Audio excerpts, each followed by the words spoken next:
ఇక పత్రికల్లో వచ్చిన ప్రధానమైన వార్తలు చూద్దాం. ముందుగా నమస్తే తెలంగాణలో సుప్రీంకు విరుద్ధంగా ఏసీబీ శీర్షికన వార్త కనిపిస్తోంది. డాక్యుమెంట్ విచారణకు ఫోన్తో ఏం సంబంధం? కేటీఆర్ ఫోన్, ల్యాప్టాప్ అడిగిన ఏసీబీ అధికారులు.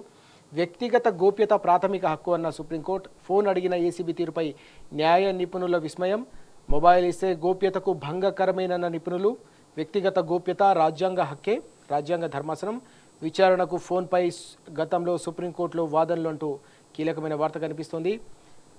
ఏసీబీ విచారణ సందర్భంగా ఫార్ములా ఈ రేసుకు సంబంధించిన వ్యవహారంలో కేటీఆర్ ఫోన్ను విచారణకు సందర్భంగా ఏసీబీ అడగడంపై అభ్యంతరం వ్యక్తమవుతున్న సందర్భం కనిపిస్తుంది. ఇది పూర్తిగా వ్యక్తిగత గోప్యత కిందికి వస్తుంది. రాజ్యాంగం కల్పించిన హక్కు, ప్రాథమిక హక్కు ప్రజలకు ఉన్న నేపథ్యంలో, పౌరులకు ఉన్న నేపథ్యంలో ఇది వ్యక్తిగత గోప్యత కిందకి వస్తుంది. ఇది పూర్తిగా చట్టాలను అగౌరవపరచడం, చట్టాలను కాలరాయడం, రాజ్యాంగాన్ని కూడా పూర్తిగా కాలరాయడమేననే అభిప్రాయాన్ని న్యాయ నిపుణులు కూడా వ్యక్తం చేస్తూ ఉన్నారు.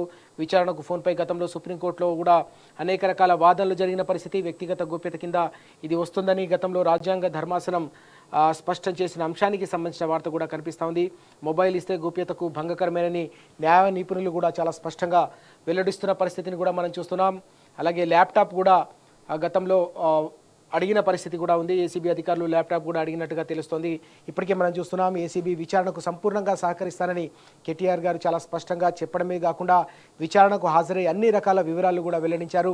ఒక ప్రతిష్టాత్మకమైన రేసును హైదరాబాద్కు తీసుకురావడం ద్వారా తెలంగాణకు సంబంధించిన బ్రాండ్ ఇమేజ్ను విశ్వవ్యాప్తం చేయడం, పెద్ద ఎత్తున పెట్టుబడులను ఆహ్వానించడం, యువతకు ఉపాధి అవకాశాలు కల్పించడం, తెలంగాణ ఆర్థిక చోదక శక్తి, ఎకనామిక్ ఇంజన్ అయిన హైదరాబాద్ను మరింత పెట్టుబడులు ఆకర్షించే విధంగా, హైదరాబాద్ను మరింత ఆకర్షణీయంగా, అక్షయపాత్రగా తీర్చిదిద్దే విధంగా, అవకాశాల అక్షయపాత్రగా తీర్చిదిద్దే విధంగా మాత్రమే కేబినెట్ నిర్ణయం మేరకు ఈ ప్రక్రియను చేపట్టాం. ప్రపంచంలోని అనేక దేశాలు కూడా రెడ్ కార్పెట్ పరిచి ఫార్ములా ఈ రేసును ఆహ్వానించేందుకు పోటీ పడతా ఉంటే వాటన్నిటినీ కాదని తాము ఈ రేసును ఇక్కడ సమర్థవంతంగా నిర్వహించి కేవలం వారం రోజుల వ్యవధిలోనే 700 కోట్ల రూపాయల ఆర్థిక ప్రయోజనాన్ని రాష్ట్ర ప్రభుత్వానికి చేకూర్చడంతో పాటు వేల కోట్ల పెట్టుబడులను మొబిలిటీ వ్యాలీ రూపంలో తెలంగాణకు తీసుకొచ్చిన అంశాన్ని కూడా ఆయన వివరించిన సందర్భం.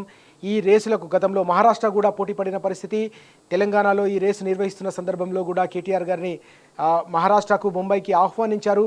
వచ్చే ఏడాది కావచ్చు, తర్వాత ఏడాదిలో తప్పకుండా హైదరాబాద్తో పాటు ముంబైలో కూడా మేము నిర్వహించేందుకు సన్నాహాలు చేస్తాం, మేము కూడా మీకు పోటీ పడతామని అక్కడి రాష్ట్ర ముఖ్యమంత్రి, అక్కడి ప్రభుత్వం కూడా స్పష్టం చేసిన సందర్భం గతంలో మనం చూసాం. కానీ ఇలాంటి ప్రతిష్టాత్మకమైన రేసు విషయంలో వివాదం సృష్టించడం పూర్తిగా రాజకీయ కక్ష సాధింపులో భాగమే.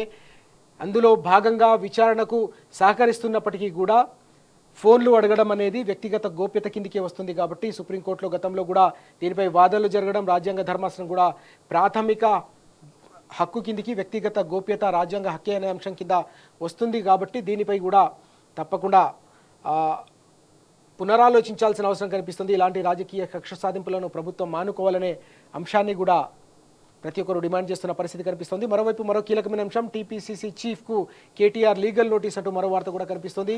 ఫోన్ ట్యాపింగ్ పేరిట దిగజారుడు వ్యాఖ్యలు సిగ్గుచేటు. బీఆర్ఎస్ నేతలను బద్నాం చేసే ప్రయత్నాలు ఏవైతే జరుగుతూ ఉన్నాయో వీటిపై తప్పకుండా చట్టపరమైన చర్యలు తీసుకుంటామని నిన్న కేటీఆర్ గారు కుండబద్దలు కొట్టారు. బేషరతుగా క్షమాపణలు చెప్పకుంటే కోర్టుకు లాగుతా.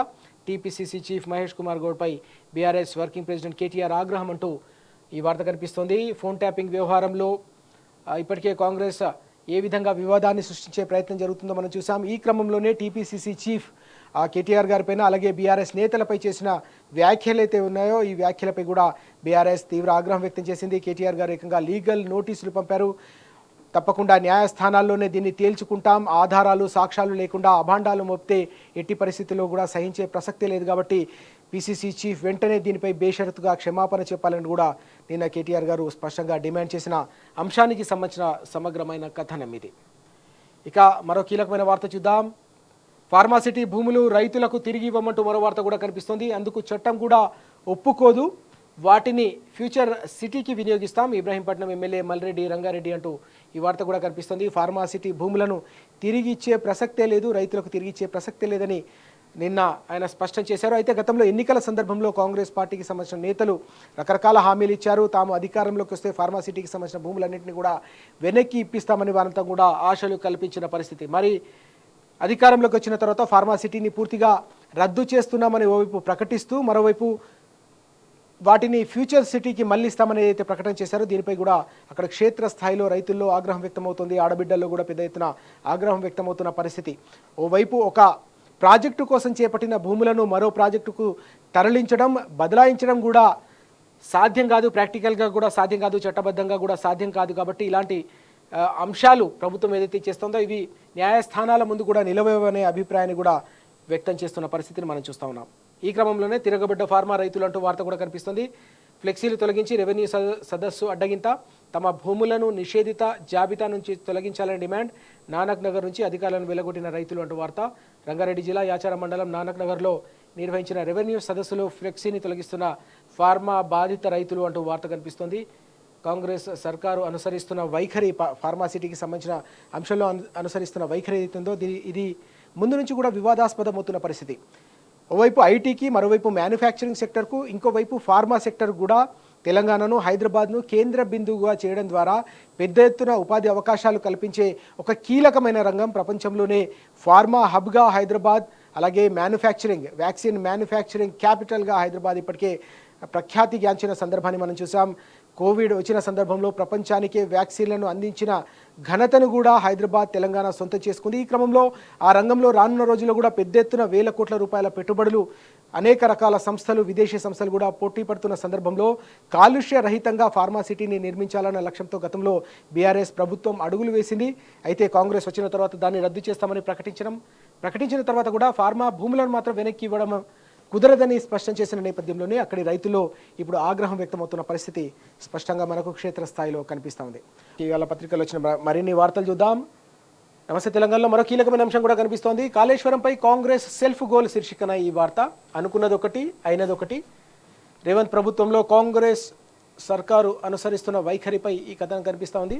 కాళేశ్వరం ప్రాజెక్టు చిచ్చు కాంగ్రెస్ సర్కారు హయాంలో, కమిషన్కు జవాబు ఇవ్వలేక ఇరకాటంలో సర్కార్, కేసీఆర్ను బద్నాం చేసేందుకు ఏడాదిన్నరగా పాటు నోటుకొచ్చినట్టు ఆరోపణలు చేసిన ప్రభుత్వ పెద్దలు, కమిషన్కు కీలక డాక్యుమెంట్లు ఇవ్వకుండా కుతంత్రాలు, జస్టిస్ ఘోష్ కమిషన్ ముందుకు కీలకమైన అంశాలు, కేబినెట్ నిర్ణయంతోనే కాళేశ్వరంపై ముందుకెళ్లామని కమిషన్ విచారణలో కేసీఆర్ గారు, హరీష్ గారు, అలాగే ఈటల రాజేందర్ గారు కూడా స్పష్టం చేశారు. మినిట్స్ ఇవ్వాలని సర్కార్కు మూడోసారి కమిషన్ లేఖలతో కాంగ్రెస్ ప్రభుత్వం తెల్లముఖం, ఎన్డీఏసీ నివేదిక డొల్లా అని ఇప్పటికే ఎల్ఎన్టీ, ప్రతిష్టాత్మకమైన సంస్థ ఎల్ఎన్టీ కూడా నిలదీసింది. ప్రతికూలతలతో సహచరులపై ముఖ్య నేత రుసరుసలు అంటూ ఈ వార్త కనిపిస్తోంది. కాళేశ్వరం ప్రాజెక్టు చుట్టూ ఏదైతే వివాదాన్ని కాంగ్రెస్ ప్రభుత్వం సృష్టించిందో ఇది చివరికి కాంగ్రెస్ సర్కారు మెడకే ఉచ్చు బిగుస్తున్నట్టుగా కనిపిస్తూ ఉంది. అన్నిటికంటే ముఖ్యంగా ఈ కాళేశ్వరం ప్రాజెక్టుకు సంబంధించి తెలంగాణకు జీవనరేఖ లాంటి ప్రాజెక్టు, తెలంగాణ రైతుల బతుకు చిత్రాన్ని మార్చే భాగ్యరేఖ లాంటి ఒక ప్రతిష్టాత్మకమైన ప్రాజెక్టు విషయంలో అనవసరమైన వివాదాన్ని సృష్టించి తెలంగాణ వరప్రాదాయాన్ని దెబ్బతీయాలని ఏదైతే కుతంత్రం జరుగుతూ ఉందో దీనిపై ఏకంగా ఇప్పటివరకు అల్లిన కుట్రలన్నీ కూడా చివరికి కాంగ్రెస్ని వెంటాడుతున్నాయనే అంశానికి సంబంధించిన కథనం ఇది. అన్నిటికంటే ముఖ్యంగా క్యాబినెట్లో చర్చించిన తర్వాత ఈ నిర్ణయాలన్నీ తీసుకున్నామని ఇప్పటికే తెలంగాణ తొలి ముఖ్యమంత్రి కేసీఆర్ గారు, భారీ నీటిపారుదల శాఖ మంత్రిగా పనిచేసిన హరీష్ రావు గారు, అప్పుడు ఆర్థిక మంత్రిగా పనిచేసిన ఈటల రాజేందర్ గారు కూడా స్పష్టం చేశారు. కమిషన్ ముందు హాజరైన సందర్భంలో కూడా వాళ్ళు ఈ విషయాలన్నీ కూడా వెల్లడించారు. ప్రతి నిర్ణయం, ప్రతి ప్రతిపాదన, ప్రణాళిక, దాని అమలు క్షేత్రస్థాయిలో దానికి సంబంధించిన ప్రణాళికను అమలు చేస్తున్న సందర్భంలో చేపట్టిన ప్రతి ప్రక్రియను కూడా క్యాబినెట్లో కూలంకషంగా చర్చించి మంత్రులతో పూర్తి స్థాయిలో చర్చించి అందరి ఆమోదం తర్వాతే నిర్ణయం తీసుకున్నామని కుండబద్దలు కొట్టిన నేపథ్యంలోనే జస్టిస్ ఘోష్ గారికి సంబంధించిన కమిషన్ ఏదైతుందో క్యాబినెట్ మినిట్స్ను ఇవ్వాలని ప్రభుత్వాన్ని కోరిన పరిస్థితి కనిపిస్తోంది. ఈ క్రమంలోనే దాదాపు ఇప్పటికే అనేక సార్లు 3 సార్లు కమిషన్ లేఖ రాసినట్టుగా తెలుస్తోంది. క్యాబినెట్ సమావేశానికి సంబంధించిన మినిట్స్ను కమిషన్కు పంపించాలి, కమిషన్కు అందజేయాలని కోరినప్పటికీ ఇప్పటి వరకు కూడా ప్రభుత్వం వైపు నుంచి స్పందన లేదనే కథనమిది. అన్నిటికంటే ముఖ్యంగా క్యాబినెట్లో నిర్ణయం తీసుకున్నామనే వైపు బీఆర్ఎస్ ప్రభుత్వం కావచ్చు, బీఆర్ఎస్కు సంబంధించిన నేతలంతా కూడా స్పష్టం చేస్తున్న నేపథ్యంలో ఇప్పుడు వాటిని దాచడం వెనుక ప్రధానమైన ఉద్దేశం ఏంటి? నిజంగానే ప్రభుత్వానికి చిత్తశుద్ధి ఉంటే ఆ మినిట్స్ను కమిషన్ ముందుకు పంపించి చిత్తశుద్ధిని చాటుకోవాలనే డిమాండ్ కూడా వినిపిస్తోంది. ఈ క్రమంలోనే ఈ మొత్తం వ్యవహారం అంతా కూడా ఇప్పుడు యూటర్న్ తీసుకున్న పరిస్థితి కాంగ్రెస్ సర్కార్ మెడకే ఇది చుట్టుకుంటోందనే అంశం కూడా ఈ కథనంలో కనిపిస్తోంది. గతంలో NDAC, national dam safety authority ఇచ్చిన నివేదిక ఏదైతుందో ఆ నివేదిక చెల్లదు, కేవలం చెత్తబుట్టకు కూడా పనికిరాదని ఇప్పటికే ప్రతిష్టాత్మకమైన ఎల్ఎన్టీ సంస్థ కూడా స్పష్టం చేసిన నేపథ్యం, ఇలాంటి సాక్ష్యాధారాలు సేకరించకుండా, క్షేత్రస్థాయిలో పర్యటించకుండా ఆగమేఘాల మీద వచ్చి కేవలం 24 గంటల వ్యవధిలోనే ఒక ప్రాథమిక నివేదికను విడుదల చేయడం కావచ్చు, ఇతర అంశాలన్నింటినీ కూడా వారంతా తప్పుబడుతూ గతంలో లేఖ రాసిన పరిస్థితి. కేవలం మేడిగడ్డను రిపేర్ చేయకుండా ఏదో రకంగా బురద జల్లాలనే ఒక ప్రయత్నంలో భాగంగానే ఇదంతా కూడా జరుగుతుందనే అంశం ఇప్పటికీ తెలంగాణ సమాజంలో పెద్ద ఎత్తున చర్చ జరుగుతున్న పరిస్థితి. తెలంగాణ రైతాంగానికి కూడా స్పష్టంగా అర్థమైన సందర్భంలోనే ఇప్పుడు ఇది చివరికి కాంగ్రెస్ సర్కారు మెడకే చుట్టుకుంటున్నట్టుగా స్పష్టంగా మనకు ఈ అంశం ద్వారా కనిపిస్తోంది. మరో కీలకమైన వార్త మనం చూస్తున్నాం. కేటీఆర్ అన్న నా కుటుంబాన్ని ఆదుకో, నా చావుకు కాంగ్రెస్ నాయకుడే కారణం, 10 లక్షల భూమిని కబ్జా చేసిండు, నా బిడ్డ పెండ్లికి ఏమీ లేకుండా చేసిండు, ఫిర్యాదు చేస్తే నాపైనే కేసు పెట్టిండు, సూసైడ్ నోట్ రాసి బీఆర్ఎస్ మాజీ ఎంపీటీసీ కుంటయ్య ఆత్మహత్య, దిగ్భ్రాంతి వ్యక్తం చేసిన కేటీఆర్ అంటూ ఈ వార్త కనిపిస్తుంది. కాంగ్రెస్ నేతలు చేస్తున్న ఏవైతే కుట్రలు ఏవైతే ఉన్నాయో కుట్రలకు తోడుగా వేధింపుల పర్వాన్ని తాళలేక ఈ మాజీ ఎంపీటీసీ బీఆర్ఎస్కు సంబంధించిన మాజీ ఎంపీటీసీ కుంటయ్య ఆత్మహత్య చేసుకున్నారు. దీనిపై కేటీఆర్ గారు తీవ్ర దిగ్భ్రాంతి వ్యక్తం చేశారు. కుటుంబాన్ని కూడా పరామర్శించబోతున్నారు. ఈ క్రమంలోనే ఆయన రాసిన ప్రకటనకు సంబంధించిన వార్త కనిపిస్తూ ఉంది. ఆ మొత్తం కథనం కూడా మనకి ఇక్కడ చాలా స్పష్టంగా మనకు కనిపిస్తూ ఉంది. నెంబర్ 2, నోరు మూత అంటూ మరో వార్త కూడా మనం చూడొచ్చు. ఒకప్పుడు ప్రభుత్వంలో చక్రం తిప్పిన నేత పోటీ వస్తున్నాడని అనగదొక్కిన ముఖ్య నేత అంటూ మరో వార్త. కేంద్ర ఏజెన్సీల వరుస దాడులతో తగ్గిన పరపతి, నిన్న మొన్నటి దాకా ఇతర శాఖల్లోనూ వేలు, ఇప్పుడు తన శాఖకే పరిమితమైన గప్చుప్.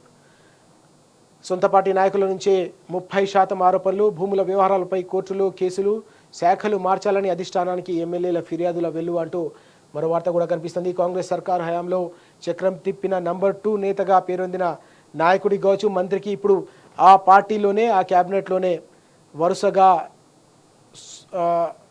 ముఖ్యమంత్రి నుంచి కావచ్చు ఇతర మంత్రుల నుంచి కూడా రుసరుసలు వినిపిస్తున్నట్టుగా కనిపిస్తుంది. ఈ క్రమంలోనే పోటీ వస్తున్నాడని అనగదొక్కేందుకు కూడా రకరకాల ప్రయత్నాలు జరుగుతున్నాయనే అంశానికి సంబంధించిన పొలిటికల్ ఐటమ్ ఇక్కడ మనకు కనిపిస్తుంది. కాంగ్రెస్లో కట్టప్ప శీర్షికన ఈ కథనాన్ని మనం చూడొచ్చు. అలాగే ఆర్థిక ఇబ్బందులతో మరో ఆటో డ్రైవర్ ఆత్మహత్య చేసుకున్నాడు. చాలా బాధాకరమైన వార్త ఇది. ఇప్పటికీ అనేక మంది రైతులు ఆత్మహత్య చేసుకుంటున్నారు, ఆటో డ్రైవర్లు ఆత్మహత్య చేసుకుంటున్నారు, చేనేత కార్మికులు కూడా అనేక మంది ఆర్థికంగా చితికిపోయి బలవన్ మరణాలకు పాల్పడుతున్న దయనీయమైన పరిస్థితి రాష్ట్రంలోని అనేక ప్రాంతాల్లో నెలకొంది. ఈ క్రమంలో మరో యువ ఆటో డ్రైవర్ ఆత్మహత్య చేసుకోవడం అనేది అందరినీ కూడా కలిచివేస్తున్న సందర్భం. రైలు కింద పడి బలవన్ మరణం. వరంగల్ జిల్లా నల్లబెల్లిలో ఈ సంఘటన చోటు చేసుకున్న పరిస్థితి. కాంగ్రెస్ ప్రభుత్వం అధికారంలోకి వచ్చిన తర్వాత ప్రారంభించిన ఉచిత బస్సు ఏదైతుందో దాంతో ఆటో డ్రైవర్లకు సంబంధించిన ఉపాధిపై పెద్ద ఎత్తున ఇబ్బంది పడిన పరిస్థితి. వారంతా కూడా ఉపాధి లేక తీవ్రమైన ఇబ్బందులు పడుతున్న పరిస్థితి చాలా స్పష్టంగా కనిపిస్తుంది. ఆటో డ్రైవర్లకు కాంగ్రెస్ పార్టీ ఇచ్చిన హామీ ఏదైతుందో ఏడాదిన్నర గడుస్తున్న ఆ హామీ కూడా అమలుకు నోచుకోకపోవడం, వారికి ప్రత్యామ్నాయాన్ని చూపించడంలో కూడా ప్రభుత్వం విఫలమైన నేపథ్యంలోనే ఈ మరణ మృదంగం కొనసాగుతుంది. ప్రతి ఒక్కరు కూడా కోరుకుంటుంది ఒకటే, తెలంగాణ తెచ్చుకుంది బతికి మనం సాధించుకునేందుకు తప్ప ఇలాంటి ఆత్మహత్యలకు కాదనే ఆవేదన ప్రతి ఒక్కరిలో వ్యక్తమవుతుంది. ఇప్పటికైనా రాష్ట్ర ప్రభుత్వం స్పందించి ఇలాంటి ఆటో డ్రైవర్లకు సంబంధించిన ఆత్మహత్యలు కావచ్చు, రైతుల ఆత్మహత్యలు నివారించేందుకు ఇప్పటికైనా కట్టుదిట్టమైన చర్యలు తీసుకోవాలి, మేల్కొనాలి. తెలంగాణలో మోగుతున్న ఈ చావు డప్పుకు చరమగీతం పాదాలనే డిమాండ్ కూడా ఇక్కడ వినిపిస్తున్న పరిస్థితి కనిపిస్తూ ఉంది. అలాగే మరో కీలకమైన వార్త కూడా మనం చూస్తా ఉన్నాం. పార్టీ కోటా మాకెందుకు అంటూ కూడా వార్త కనిపిస్తుంది. రిజర్వేషన్లు చట్టబద్ధంగా ఇవ్వాల్సిందే, బీసీ సంఘాలు మేధావుల డిమాండ్, లేకుంటే స్థానికంలో కాంగ్రెస్కు పాతరే, ప్రభుత్వానికి బీసీ సంఘాల అల్టిమేటం అంటూ ఈ వార్త మనం చూస్తా ఉన్నాం. కాంగ్రెస్ పాలిత రాష్ట్రాల్లో బీసీలకు అన్యాయం, కులగణను కావాలనే తప్పుల తడకగా చేశారు. పదవులన్నీ రేవంత్ రెడ్డి సామాజిక వర్గానికే, స్థానిక ఎన్నికల్లో మరోసారి బీసీలకు ధోకా, రౌండ్ టేబుల్ సమావేశంలో బీసీ నేతలు వక్తలు మేధావులు అంటూ ఈ వార్త కనిపిస్తుంది. గతంలో బీసీ డిక్లరేషన్ పేరిట కామారెడ్డి బీసీ డిక్లరేషన్ పేరిట బీసీలకు స్థానిక సంస్థల ఎన్నికల్లో 42% చట్టబద్ధంగా రిజర్వేషన్లు కల్పిస్తామని కాంగ్రెస్ పార్టీ హామీ ఇచ్చింది.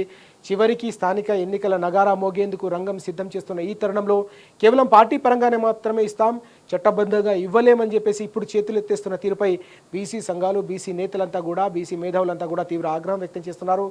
పార్టీ కోటా మాకెందుకు, చట్టబద్ధంగా ఇస్తామన్న హామీని నెరవేర్చాలని నిన్న వారు రౌండ్ టేబుల్ సమావేశం నిర్వహించి పెద్ద ఎత్తున ప్రభుత్వాన్ని డిమాండ్ చేసిన పరిస్థితి కూడా మనకు కనిపించింది. మహేష్ బిగాలకు కేసీఆర్ గారి ప్రశంస అంటూ వార్త కనిపిస్తోంది. ఎరవల్లిలో కేసీఆర్ను కలిసిన బిగాల, డాలస్ సభ విజయవంతంపై నివేదన, ప్రత్యేకంగా అభినందించిన అధినేత అంటూ ఈ ఫోటో ఐటమ్ కనిపిస్తోంది. కేసీఆర్ గారికి పుష్పగుచ్చం అందజేస్తున్న మహేష్ బిగాల్ అంటూ ఫోటో ఇవ్వడం కనిపిస్తుంది. ఇటీవల మనం చూసాం బీఆర్ఎస్ వర్కింగ్ ప్రెసిడెంట్ కేటీఆర్ గారు డల్లాస్లో నిర్వహించిన సభ అత్యంత ప్రతిష్టాత్మకంగా అమెరికాలోనే కాదు పెద్ద ఎత్తున ప్రతి చోట కూడా చర్చకు దారితీసిన పరిస్థితి. అమెరికాలో ఒక రాష్ట్రానికి సంబంధించిన పార్టీ పెద్ద ఎత్తున నిర్వహించిన సభ ఇంత భారీ స్థాయిలో వేల సంఖ్యలో ప్రతినిధులు కావచ్చు, ప్రజలు కావచ్చు హాజరు కావడం, అలాగే అనేక మంది ఎన్ఆర్ఐలు కావచ్చు, వివిధ సంఘాలకు సంబంధించిన నేతలు, మహిళలు కూడా పెద్ద సంఖ్యలో హాజరు కావడం అనేది మనం చూసాం. ఈ క్రమంలోనే ఆ సభ నిర్వహించిన తీరుపై అభినందనలు వ్యక్తం చేస్తూ ఈ ఫోటో ఐటమ్ కనిపిస్తూ ఉంది. సభను విజయవంతంగా నిర్వహించిన నేపథ్యంలోనే మహేష్ బిగాలను కేసీఆర్ గారు అభినందించారు, ప్రశంసించారు. అలాగే ఇతర ఎన్ఆర్ఐలను కూడా అభినందించిన పరిస్థితి కనిపించింది. ఇక ఫోన్ ఇవ్వాల్సిన అవసరం లేదంటూ వార్త, కోర్టు తీర్పు లేనప్పుడు ఫోన్లు అడిగే హక్కు ఏసీబీకి లేదని చాలా స్పష్టంగా చెప్తున్న పరిస్థితిని మనం చూస్తా ఉన్నాం. విచారణ సంస్థలు ఒక పౌరుడి నుంచి సేకరించిన సమాచారాన్ని తిరిగి ఆయనపైనే వాడడం అన్యాయం. కేటీఆర్తో భేటీ తర్వాత న్యాయవాదులు ఈ అంశాన్ని స్పష్టం చేశారు. ఫోన్ ఇవ్వాల్సిన అవసరం లేదు, ఫోన్ అనేది వ్యక్తిగత అంశానికి సంబంధించిన విషయం. అది విచారణ సంస్థలు ఒక పౌరుడి నుంచి సేకరించిన సమాచారాన్ని తిరిగి అతనిపైనే ప్రయోగించడం అనేది అన్యాయమని న్యాయ నిపుణులు కూడా స్పష్టం చేస్తున్న నేపథ్యంలోనే అంశానికి సంబంధించిన కథనం మనం ఫస్ట్ పేజ్లో చూసాం. దానికి సంబంధించిన కంటిన్యూషన్ వివరాలన్నీ సమగ్రంగా కూడా ఇక్కడ మనకు కనిపిస్తూ ఉన్నాయి. ఫోన్ అడగడం సుప్రీం మార్గదర్శకాలకు విరుద్ధం అంటూ నిన్న పార్టీ నేతలు క్రిషాంక్ అలాగే సతీష్ రెడ్డి కూడా స్పందించారు. ఇది పూర్తిగా బీఆర్ఎస్ వర్కింగ్ ప్రెసిడెంట్ కేటీఆర్ గారి పోరాటాన్ని ప్రజల గొంతుకగా నిలుస్తూ గత ఏడాదిన్నర కాలంగా తెలంగాణ సమాజం పక్షాన సమరశంఖం పూరించి ప్రతి అంశంలో కూడా ప్రజా వ్యతిరేక ప్రభుత్వంపై నినదిస్తున్న నేపథ్యంలోనే ఆ గొంతును నొక్కే ప్రయత్నంలో భాగంగా ఈ విఫల ప్రయత్నాలను కాంగ్రెస్ సర్కారు చేస్తుంది. అయితే ఇలాంటి బెదిరింపులతో భయపడే ప్రసక్తే లేదు. తప్పకుండా అటు న్యాయస్థానాల్లో పోరాటం చేస్తాం, ఇటు ప్రజాక్షేత్రంలో కూడా తప్పకుండా కాంగ్రెస్ పార్టీకి సంబంధించిన విధానాలను ఎండగడుతూనే ఉంటామని కేటీఆర్ గారు మరోసారి స్పష్టం చేసిన సందర్భం కూడా మనకు కనిపించింది. ఇక మరో వార్త కూడా మనం చూద్దాం. నా చావుకు కాంగ్రెస్ నేతే కారణం అంటూ నిన్న ఆత్మహత్య చేసుకున్న మాజీ ఎంపీటీసీ అంశానికి సంబంధించిన కథనం ఫస్ట్ పేజ్లో మనం చూసాం. ఆ అంశానికి సంబంధించిన ఫోటో ఐటమ్ కూడా కనిపిస్తోంది. కేటీఆర్ గారితో గతంలో మాజీ ఎంపీటీసీ కుంటయ్య దిగిన ఫోటోకు సంబంధించిన ఐటమ్ ఇది. లేఖ రాసి గడ్డి మందు తాగిన బీఆర్ఎస్ మాజీ ఎంపీటీసీ చికిత్స మందుతో ఆయన మరణించారు. కేటీఆర్ దీనిపై తీవ్ర దిగ్భ్రాంతి వ్యక్తం చేశారు. నేడు జరగబోతున్న అంత్యక్రియలకు కేటీఆర్ గారు హాజరు కాబోతున్నారు సిరిసిల్లలో. ఈ అంశానికి సంబంధించిన సమగ్రమైన కథనం వేధింపులే కాదు, అణచివేతలే కాదు, చివరికి భూ కబ్జాలు చేస్తూ బీఆర్ఎస్ నేతల్ని ఇబ్బందులు పెడుతున్న ఈ అంశంపై బీఆర్ఎస్ తీవ్ర ఆగ్రహం వ్యక్తం చేస్తుంది. తప్పకుండా వీటన్నిటికి కూడా మూల్యం చెల్లించుకోవాల్సి వస్తుందని ఇప్పటికే కేటీఆర్ గారు స్పష్టం చేసిన పరిస్థితి కూడా మనకు గతంలోనే కనిపించింది. ఇంకోసారి సాక్షి పత్రిక చూద్దాం. సాక్షి పత్రికలో వచ్చిన ప్రధానమైన కథనాలు ఒక్కసారి చూద్దాం.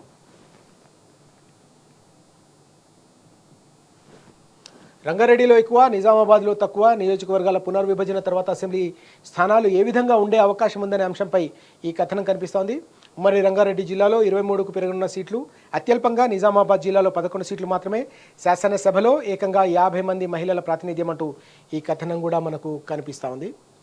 ఇంకోసారి తెలంగాణ టుడే చూద్దాం. తెలంగాణ టుడేలో వచ్చిన కథనాలు. Kaleshwaram revival vital, the project which emerged as the life line of Telangana lies in neglect అంటూ ఈ కథనం కనిపిస్తూ ఉంది. తెలంగాణకు సంబంధించి వరప్రదాయనే కాదు, జీవన రేఖ లాంటి కాళేశ్వరం ప్రాజెక్టును పూర్తిగా ఏదైతే మేడిగడ్డ దగ్గర 2 పియర్స్ ఏవైతే కొంత ఇబ్బంది తలెత్తిందో వాటికి రిపేర్లు చేయాల్సిన అవసరం ఉంది. తప్పకుండా ఇది జీవన రేఖ లాంటి ప్రాజెక్ట్ కాబట్టి తప్పకుండా దాన్ని ప్రభుత్వం వెంటనే యుద్ధ ప్రాతిపదికన చేపట్టాలనే అంశానికి సంబంధించిన కథనం ఇది. The project which emerged as the life line of Telangana lies in neglect అంటూ ఏ విధంగా ప్రభుత్వం నిర్లక్ష్యం చేస్తుందో ఆ వార్త. 3 రాష్ట్రాలకు సంబంధించిన ముఖ్యమంత్రులు, ఒక రాష్ట్రానికి సంబంధించిన గవర్నర్ కూడా ఆ ప్రారంభోత్సవ కార్యక్రమానికి హాజరైన అరుదైన సందర్భం ఇది. వాస్తవానికి కేంద్ర ప్రభుత్వంతో ప్రమేయం లేకుండా, కేంద్రానికి సంబంధించిన దౌత్యం లేకుండా జల దౌత్యాన్ని నిర్వహించడం ద్వారా 3 రాష్ట్రాలను ఒప్పించి కేంద్రాన్ని కూడా ఒప్పించి కట్టిన ప్రతిష్టాత్మకమైన ప్రాజెక్టు తెలంగాణకు సంబంధించి దశాబ్దాల జీవన విధ్వంసాన్ని, రైతాంగానికి సంబంధించిన వ్యవసాయ సంక్షోభాన్ని నివారించే ఒక ప్రతిష్టాత్మకమైన ప్రాజెక్టును ఈ విధంగా రాజకీయ కక్ష సాధింపులకు బలి చేయడాన్ని తెలంగాణ సమాజం ఎట్టి పరిస్థితుల్లో సహించదని ఇప్పటికే స్పష్టం చేస్తున్న సందర్భాన్ని మనం క్షేత్రస్థాయిలో చూస్తూ ఉన్నాం. అదే అంశానికి సంబంధించిన కథనం ఇది. Engineering marvel thanks to KLIP, Telangana out past Punjab, Haryana, UP in paddy production growth అంటూ ఏ విధంగా తెలంగాణ ఇటు పంజాబ్ హర్యానా అలాగే యూపీని కూడా వరి ధాన్యం దిగుబడిలో వెనక్కి నెట్టిందో ఆ అంశానికి సంబంధించిన సమగ్రమైన కథనం మనకు ఇక్కడ కనిపిస్తూ ఉంది. ఈ క్రమంలోనే కాళేశ్వరం ప్రాజెక్టుపై తప్పకుండా రానున్న రోజుల్లో కూడా ఒక పోరాట పంథాన్ని తీసుకొని కాంగ్రెస్ సర్కారుకు సంబంధించిన అనధికారిత చర్యలు కావచ్చు, నిర్లక్ష్య వైఖరి కావచ్చు, రాజకీయ కక్ష సాధింపు చర్యలు వీటన్నిటిపై కూడా పోరాట పంథాకు బీఆర్ఎస్ సిద్ధమవుతున్న పరిస్థితిని కూడా మనం చూడబోతున్నాం.